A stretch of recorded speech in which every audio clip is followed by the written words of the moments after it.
Hola provincia, muy buenas noches, bienvenidos a Código TDF, año 2, programa número 38. Buenas noches, ¿cómo le va? Buenas noches para todos. Muy bien, acá estamos haciéndole compañía, como todos los martes, hoy en una noche increíble para esta época del año, alrededor de 12 grados la temperatura.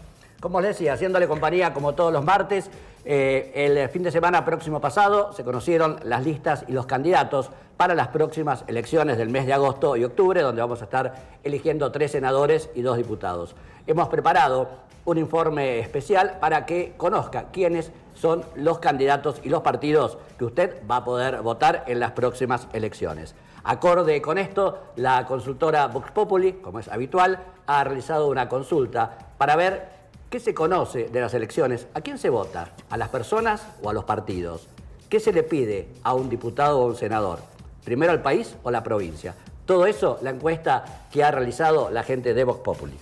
Y siguiendo con la política, vamos a analizar junto al licenciado Luis Castelli la relación entre política y las redes sociales. ¿Qué candidatos usan Twitter, Facebook? ¿De qué manera se utiliza? ¿Para qué se utiliza? Es lo que vamos a estar hablando hoy con Castelli para poder avanzar un poco más en esta relación. También va a estar con nosotros el doctor Guillermo Aramburu, jefe de gabinete del gobierno provincial. Le vamos a preguntar por qué el partido oficialista no presenta candidatos. También cómo marcha la reestructuración que anunció la gobernadora con respecto a la planta política. ¿Hay cambios en el gabinete? A lo mejor nos lo cuenta. Y qué es lo que ha sucedido recientemente, acaba de llegar de la reunión del Consejo Económico y Social que se llevó a cabo en la localidad de Tolwyn. Por supuesto, puedes aprovechar para comunicarte con nosotros, para poder vincularnos a través de las redes sociales. Nos puedes encontrar en Twitter, @códigotdf. También estamos en Facebook, www.facebook.com/códigotdf. Y si querés ver la repetición de los informes o de todos los programas, puedes hacerlo en nuestro canal, www.youtube.com/códigotdf. Bien, como es habitual, le agradecemos el catering a la gente de Cami de San Martín 54. Le agradezco a Lilian Pretaporté por la vestimenta y el calzado y a FC por peinarme. Muy bien, todo listo entonces para comenzar con Código TDF. Señor director, les mostramos, estos son nuestros auspiciantes.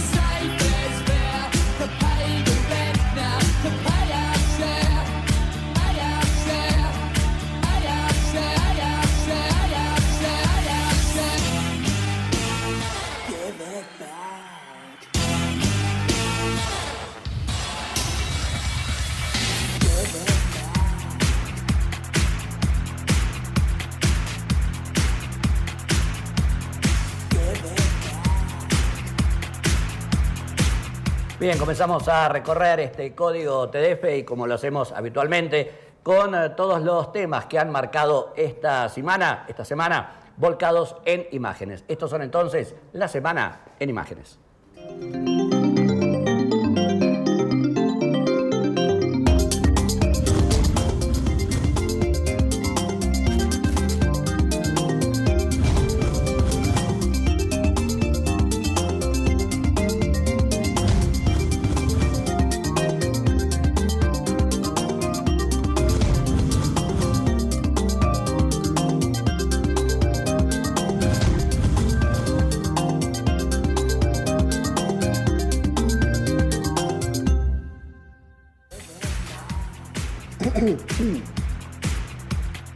Continuamos con el programa, como lo anunciamos, está con nosotros el jefe de gabinete del gobierno de la provincia, el doctor Guillermo Aramburu. Guillermo, buenas noches, gracias por venir. No, por favor, gracias por invitarme. Buenas noches. Buenas noches, Belén. Bien, varios temas para charlar, como siempre, con usted. Recién nosotros hablamos de que se conocieron las listas, los candidatos, este fin de semana próximo pasado.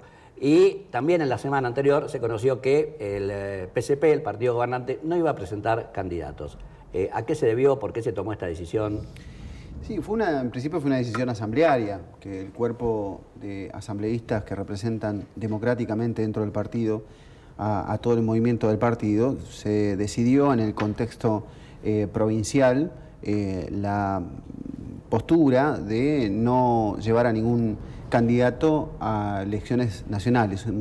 En principio, en función de los últimos acontecimientos que vivió la provincia, no es un dato menor que estemos hablando de un partido político que es gobernante, es decir, que repercute en las decisiones que se toman en el Poder Ejecutivo provincial. Y la verdad que hubo una secuencia de hechos que pusieron disvaliosos, que pusieron en vilo la institucionalidad de la provincia, que obliga a las autoridades partidarias, en función de la relación con el gobierno provincial, a abocarse a otra cosa, abocarse, digamos, realmente a resolver los problemas que sean concretos, las situaciones que sean concretas, y no digamos, a generar espacios de campaña. Eso es un punto. El otro tiene que ver también con este elemento que creo que a la postre se evidenció como certero en función de la reacción del cuadro del arco opositor, que es disociar las elecciones nacionales al gobierno provincial, a los gobiernos provinciales. Por ahí no se toma tanta conciencia de lo que se está eligiendo, son proyectos de nación, son representantes que son de la provincia, sea el caso de diputados, sea el caso de senadores que representan a la provincia, o del pueblo de la provincia de Tierra del Fuego en caso de los diputados, que definen políticas nacionales. Y la verdad que la reacción visceral que tuvo el arco opositor con relación a estas críticas, a mi juicio, bastante infundadas, bastante infantiles, de por qué se había tomado la decisión democrática en el seno de un partido político de no llevar candidatos, ha puesto en evidencia que en realidad el objetivo era pretender hacer campaña pegándole al gobierno de turno con cuestiones que tienen que ver en el ámbito provincial, y a su vez ha desnudado la falta de propuestas como proyectos nacionales, es decir, qué es lo que se está discutiendo. Entonces la verdad que estamos generando un efecto que me parece importante a nivel electoral, que es que los candidatos discutan un proyecto de nación y no cuestiones que tienen que ver en el ámbito provincial, que se discuta un proyecto de nación. Esto obliga a todos los candidatos a discutir en este aspecto, y creo que esto molestó muchísimo, por eso esa reacción visceral que tuvieron, ¿verdad? Quizás lo que molestó y lo que hizo ruido en la gente es que no se presentasen candidatos aquí, pero sí en nación. Sí, pero la verdad que eso también, digamos, si el partido tiene una proyección nacional y en distritos en los cuales no hay la responsabilidad institucional de tener que gobernar, se decide competir electoralmente, lo veo absolutamente válido. No veo por qué esto es un elemento disvalioso a los efectos de pretender hacer la comparación que en el ámbito provincial, justamente por las razones que acabo de explicar.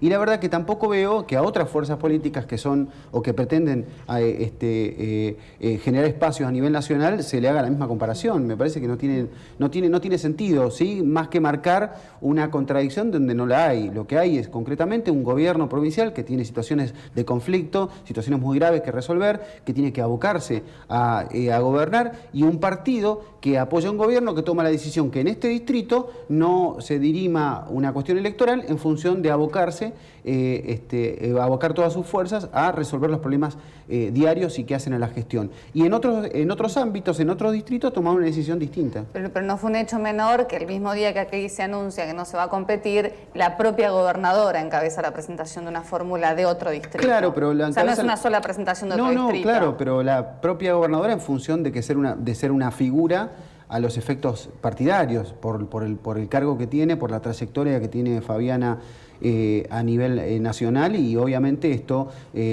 repercute positivamente, a nuestro juicio, en el posicionamiento de nuestra fuerza política en otros distritos. Pero yo no veo la contradicción que marcan, no veo, y en el caso de ser así, suponiendo de que consideren que hay una contradicción, no le veo cuál sería el problema, digamos. Yo insisto, no veo la contradicción, veo situaciones distintas que se pretenden aplicar con una misma regla, con una misma vara, y me parece que ese es el problema. Digamos, si uno parte de una premisa equivocada, llega a una solución equivocada, y considerar al distrito Tierra del Fuego en igualdad de condiciones que otros distritos, a los efectos que una fuerza política que pretende nacionalizarse, digamos, me parece que es aplicar un criterio un criterio igual para situaciones disímiles. Bajo esos argumentos, esta postura, este análisis del gobierno obliga a redoblar los esfuerzos para concretar anuncios tales como lo que vimos a continuación, que es la reducción, por ejemplo, de la planta.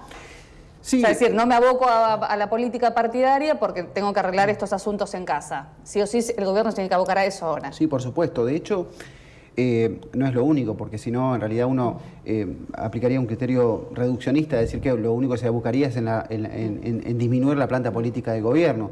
La verdad que la reducción como cuestión gestual y hasta cuestión financiera se venía abordando hace un tiempo. Quizás se aceleró a partir de lo que nosotros seguimos considerando una bisagra a nivel provincial de lo que aconteció con la toma de la Casa de Gobierno y la virtual irrupción del proceso burocrático de funcionamiento del Estado durante una semana. Entonces, la verdad que nos obliga a nosotros como gestión, como máximos responsables de los destinos de la provincia, de reordenarnos, pero en diversos elementos, no es solamente la reducción, que en realidad es una herramienta la reducción, no es un fin en sí mismo la reducción de la planta política. Digo, la verdad que uno se aboca a otra cosa, se aboca a un tema que entiendo que se va a plantear hoy, que es el retomar el funcionamiento del Consejo Económico y Social.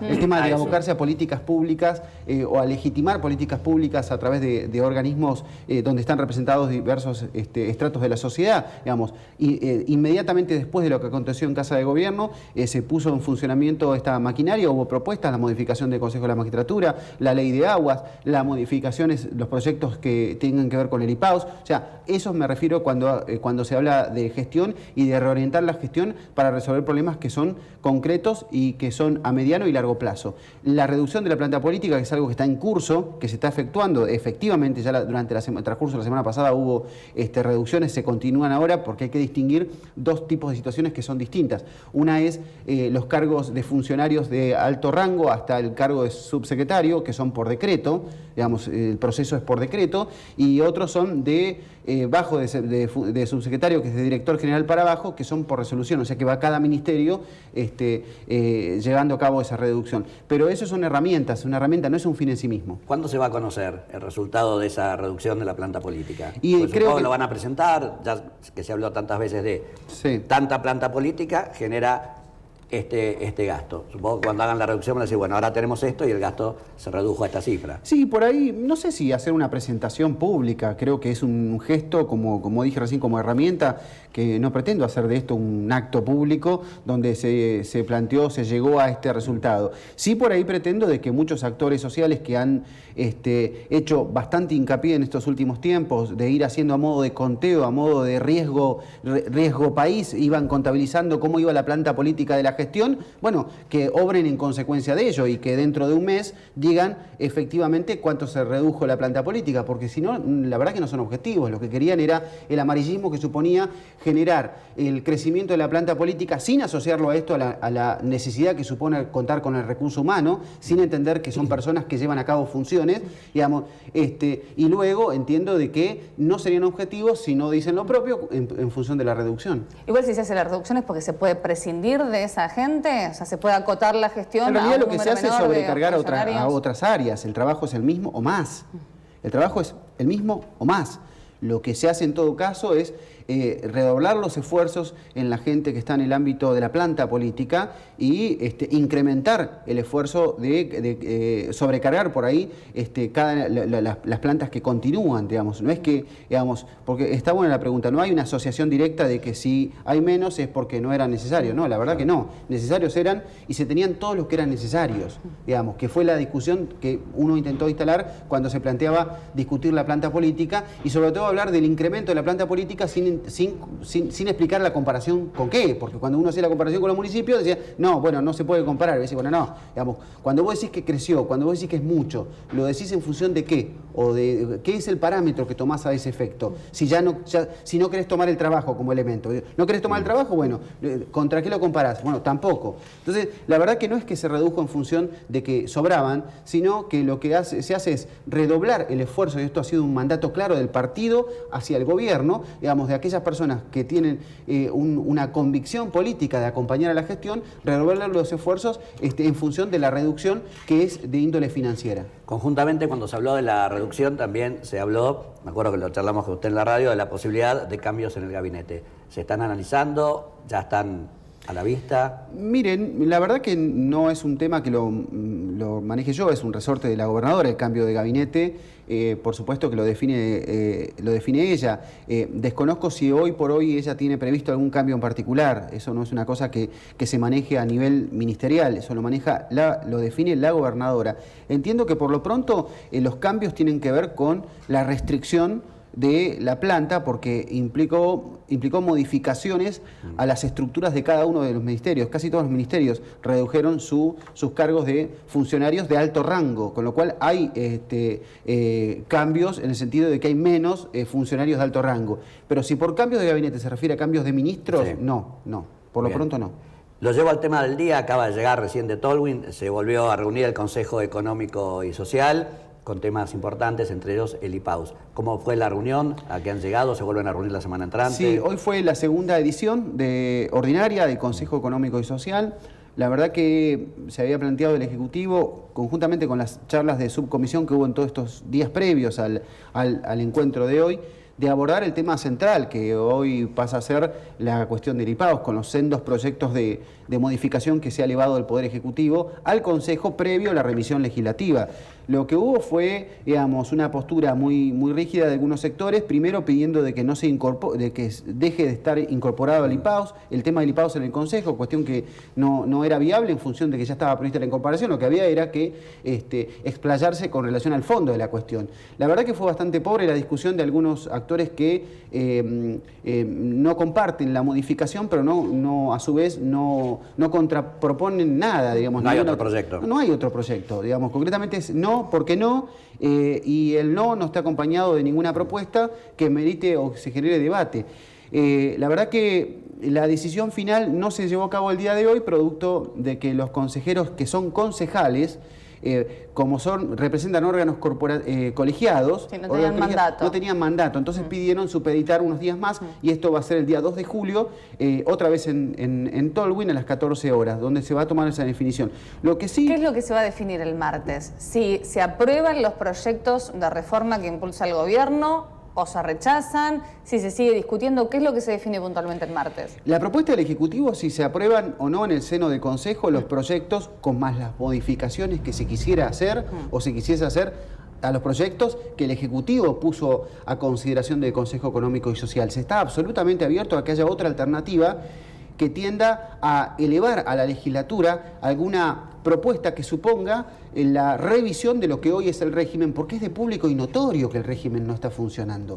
Ya no es una cuestión de que el gobierno de la provincia lo tenga que marcar. Lo que tiene el gobierno de la provincia en cabeza del Poder Ejecutivo es la responsabilidad de remitir un proyecto legislativo, porque por el proceso de formación de las leyes son o a instancia de un legislador o por el Poder Ejecutivo. Digamos, con lo cual, con independencia de lo que una aboga para que el Consejo o propicia para que el Consejo apoye esta u otra moción, pero con independencia de ello, el Ejecutivo tiene que elevar al Poder Legislativo alguna modificación del Consejo. O sea, que independientemente de lo que resuelvan, aprueben o rechacen el proyecto, como no es vinculante la definición del Consejo, el Ejecutivo igual remite estos proyectos a la legislatura. Claro, ese u otros que se consensúen en esa oportunidad que se dé, pero la verdad que fue... Si no llega a haber consenso, ¿qué pasa? Y si no llega a haber consenso... Es lo que todo indicaría hasta el día de hoy, me parece que una votación... Hoy me parece que una votación hubiese sido pareja. Si hoy se votaba. Hay que ver qué pasa el martes que viene, que va a estar la Cámara de Comercio. Claro, las votaciones parejas hacen a lo polémico del tema. Es un tema que es complejo, que es polémico, que está rodeado de situaciones particulares que tienen, digamos, en particular los representantes de gremiales del sector público, en las cuales uno puede advertir que hay una cuota de subjetividad en el análisis. Entonces, eso hace complejo y por lo polémico es complejo. Pero yo creo, lo que sí hubo fue una orfandad absoluta de cualquier otro planteo, más que, no, miento, hubo de la Cámara de la Construcción modificaciones a los proyectos gobierno, que también se abordaron ahí, estuvo el actuario explicitando cada uno de los puntos, y la verdad que hay una orfandad casi como no querer ver la realidad, digamos. Hoy concretamente los jubilados no cobran en tiempo y forma, y ya no se puede seguir discutiendo solamente la deuda que el Estado, digamos, nosotros, las gestiones anteriores, el Estado en concepto general,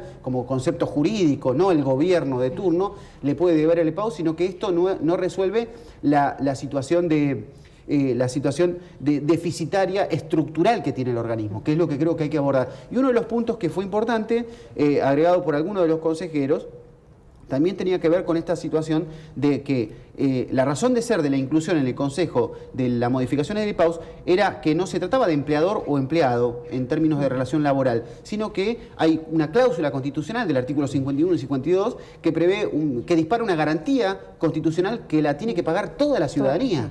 Digamos, entonces, eso, el Estado, que es a través de la ciudadanía, todos, con los recursos que son de todos. Digamos, entonces, eso generó el posicionamiento de algunos sectores privados o sectores que conforman el Consejo Económico y Social. Y una de las cosas que planteaban y que cuestionaban era decir, bueno, esta cláusula tiene un condicionante, que es que sea la racionalidad y la equidad en el sistema previsional. Que y la verdad se perdió hace años.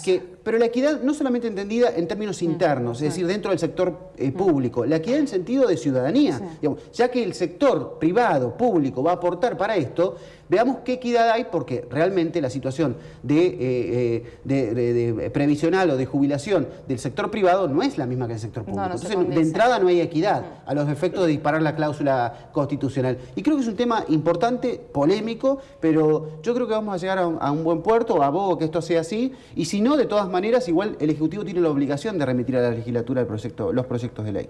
Bien, Guillermo, le agradezco su presencia. No, por favor, gracias a ustedes por Muchas invitarme. Muy bien, nos vamos al corte. Cuando regresemos vamos a estar mostrándote un informe de quiénes son los candidatos y los partidos que vas a poder y vas a tener que votar en las próximas elecciones. Ya venimos, estás viendo Código TDF.